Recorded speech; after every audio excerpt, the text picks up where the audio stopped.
Yes, welcome back to the podcast. And my name is Henrik Larsson, and you're listening to the Honest Eurovision Talk podcast, my second episode of the podcast. And I'm gonna say, I'm very nervous how to do this podcast, but I'm gonna do my best. It is Thursday, July 3rd, and for once now, this week in Sweden, the weather has been terrible, but for now we have some sun, and I hope you are doing very well wherever in the world you are listening to. And don't forget to subscribe to this podcast on my YouTube page and also on my Spotify. I will link it down below so you can add both. So yeah. So let's grow this Eurovision podcast together, shall we?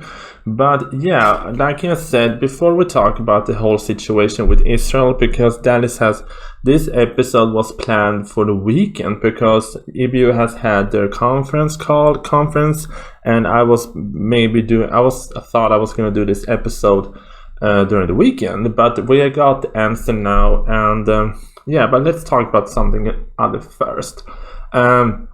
Vienna, like I've said in my Eurovision YouTube shorts, Vienna is really trying to host Eurovision 2026 because now they have officially applied to host the contest in Eurovision 2026, and they have a slogan that is very catchy: Europe, shall we dance?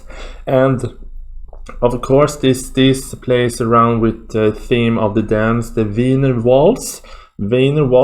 We say Wiener Vals in Swedish, but I don't know how you pronounce this in English or in your language, but I think this is a little, wordplay about the famous dance. So yeah, Vienna really wants to host Eurovision next year, and I'm gonna say I would not be mad if they actually host it again, because Eurovision 2015, I think it was a great year.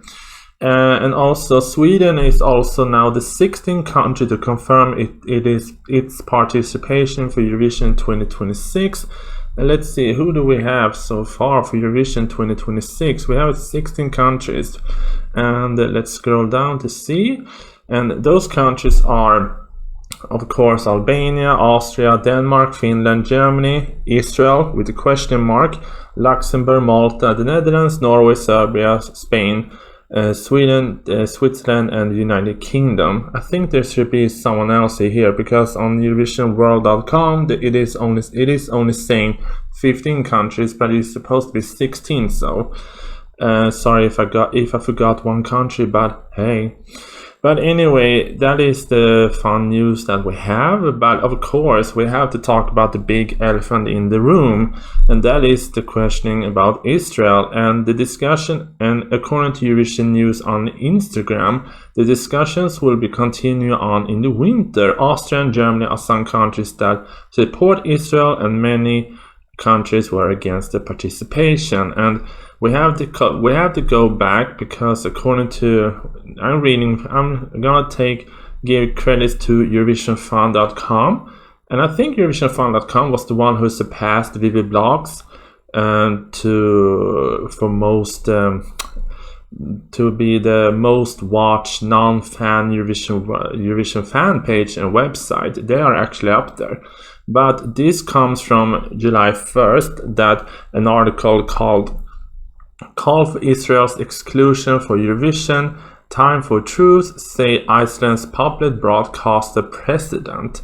And in this article, the president of the Icelandic national broadcaster RRV, Stefán Hafstein, has openly called for Israel's exclusion for Eurovision 2020 Eurovision, urging EBU to apply the same ethical standard it used in the case of Russia in 2022. And he argues that in an opinion piece published on Tuesday on the Icelandic website Visir, Hafstein stated that the moment of truth for Eurovision has come. He argues that as long as Israel's military operation in Gaza continue, an international investigation in possible war crime remains unfinished, Israel's participation in a music event that promotes the value of peace, unity, respect for human rights is incompatible. But then again, it feels odd that people want Russia to come back, but fine. Havstein recalls the EBU's 2022 decision to exclude Russia from the contest following its invasion of Ukraine. It is 3 years ago. Gosh, time flies. Citing that Eurovision values and policy outcry, Russia's participation would undermine the competition, the EBU said at the time. The Icelandic official reasonably asked, why is the same not true now? One moral standard for Ukraine's victim and another for the Palestinians. I mean, the thing is that we have to go back to how the both conflicts started. I know many people are going to be angry with me, but those two conflicts are not the same conflicts, because Russia attacked Ukraine, but it was Hamas who attacked Israel, and Israel attacked back. And yeah, and sure, Israel has gone overboard with that, but that is a very big conflict down there that has been forever. But he continues on. In the same spirit, he referenced UN data reporting tens of thousands of Palestinian deaths, including over 15,000 children, since Israel's operation in Gaza began after Hamas' attack on October 7, 2 years ago. While acknowledging the horror of the Hamas attacks, he emphasized one criminal bombing doesn't justify another, adding that Israel's response has left millions of civilians living in devastation. Yeah, he tries to be very diplomatic here. The president, he also clarifies that the proposal, he wants to see a neutral participation for Israeli artists. It feels like watching the winter sport to see Russian ski athletes perform underneath the basic neutral flag. It feels odd. But anyway, the proposal does not target Israel artists themselves, but rather the official state representation. He suggests an alternative used in sporting events, allowing independent artists to compete under a neutral flag, provided them publicly commit to the values of the contest, including human rights. I think it would be very odd if you are not allowed to compete under your flag, because why on earth are you there? You're representing your country. So I don't think Israel will, if that happens, that EBU and this Icelandic broadcaster president gets his way and saying that, yeah, you can compete, but underneath a neutral flag. I don't think any country will ever actually send their artists to do that. Now, in his article, he calls on EBU to launch an open and transparent review process regarding Israel's participation, noting that music cannot play indefinitely while bombs falls just outside the stage. Okay. And it feels very, very... I mean, this is a topic that is very sensitive to talk about, and this issue has been already discussed at the RUV board meeting on May 28. Their broadcasters, the director informed members that the matter of Israel's participation will be raised at the EBU General Assembly taking place on July 4th and 5th in London, but we apparently got our answer already. The board of the Icelandic public broadcaster decided it should be a proposal to be submitted to suspend Israel from Eurovision or from the EBU entirely. Can Iceland even do that? RUV will support it following consultation with the governing abroad board. The decision cited the president of Russia and Belarus, whose behavior was deemed unacceptable by Eurovision standard. Okay, but I'm gonna say I have to feel like I go back to this, because Russia withdrew their EBU membership months before EBU even banned them back in 2022, so... Okay, anyway, but we got our answer. Breaking news. This came today.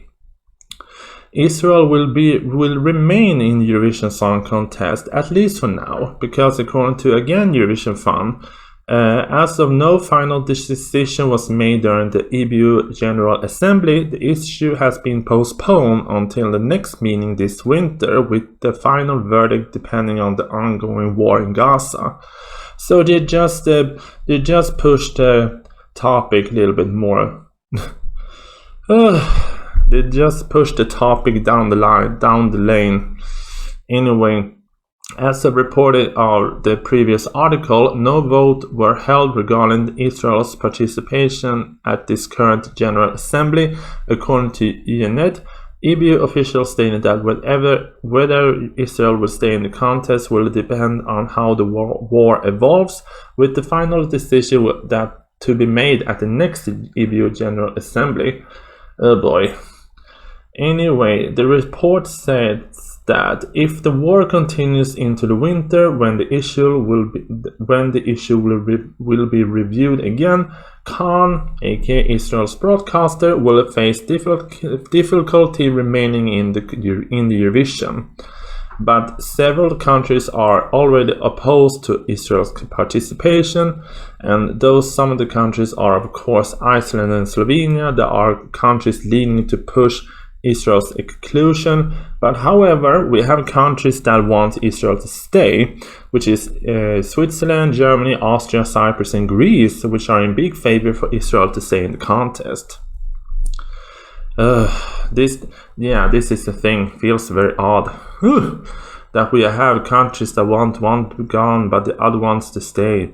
And Austria's representative said, whose country who is set to host Eurovision 2026, of course, notably said, in 2026 marks 80 years since the end of World War II, and the Austrian public remembers what happened to the Jewish people. Well said, because it is that long ago, 80 years ago. Wow. Anyway, the General Assembly continues with statements from various EBU members and is scheduled to conclude tomorrow, Friday, July 4th. I mean, yeah, what can you say? Wait, there's an article here about Eleni Foureira. Wait, what is that for today? Anyway, Eleni Foureira, before we conclude on Israel here. Eleni Foureira said, I don't know if I will go to Eurovision again. I have already done it with a lot of pain. Wow, this article, I did not see this one. Anyway, in a recent interview with radio station Dromos 98.8, the popular artist spoke about her new life as a mother, congrats girl, as well as her views on Eurovision. Specifically, Eleni Foureira stated, I don't know if I would go to Eurovision again. When you have already done it with so much pain and so much effort and it went so well, I don't know if there's anything else left to give. I mean, sure, I gotta say, I actually agree with her, because if Eleni Foureira ever comes back to Eurovision, everyone expects her to win.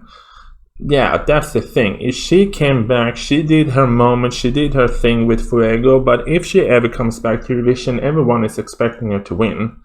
As a former almost winner or a big fan favorite to do, you are expected to win. And she appeared hesitant about the possibility of competing in Eurovision again. In fact, she pointed out that she feels that she has given her best, as she having achieved Cyprus' highest place in Eurovision. And I'm gonna say, I actually agree with her. Would I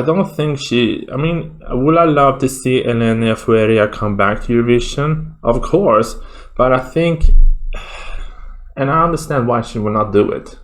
Anyway, Eleni Foureira, you will always be an icon, but I understand if you don't want to come back to Eurovision.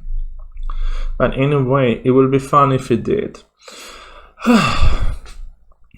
Anyway, let's wrap this up with the whole Israel drama. And speaking on behalf of Khan, the company's lawyer, Ayala Mizrahi, emphasized that for Israel, participation in Eurovision is more than just a song contest, reminding attendees of many years the country has been of the musical event. Israel has been in the contest for at least since the 70s. If I don't recall wrong, I think Israel has been in the contest since the late 70s, so it is almost 50 years that Israel has been in the contest. yeah, but we shall see what happens with the whole Israel debacle. But it feels odd the fact that they have confirmed their interest to be in Eurovision, but we have to wait until the next General Assembly. When is that? When I need to Google that. EBU General Assembly 25 winter. When is that? Here. The 93rd General Assembly of the EBU will be open on Thursday, December 5th at the Millennium's Conference Central in somewhere. Okay, so we have to wait until December 5th to have actually a response if Israel will be in the contest. Wow.